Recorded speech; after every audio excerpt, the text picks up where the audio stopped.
Good morning everyone. We are the Group 3 representative of DIY Machine. Sa hinog lagi siya mukha na kay.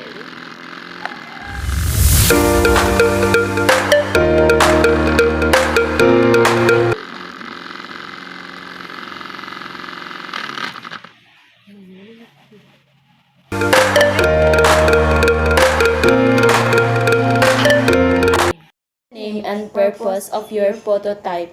Cut chilies for cooking or food preparation. What part shows rotational motion? Describe how. Blades or cutting wheels dislocate to chop or slice the chilies.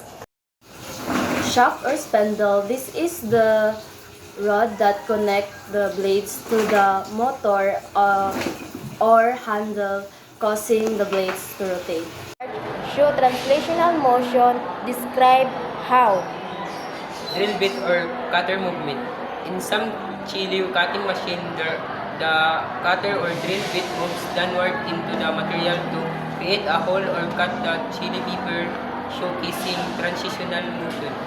These motions allow the machine to cut through the chilies efficiently. If you could improve your prototype, what would you change? Number 1. Blade design for more efficient cutting.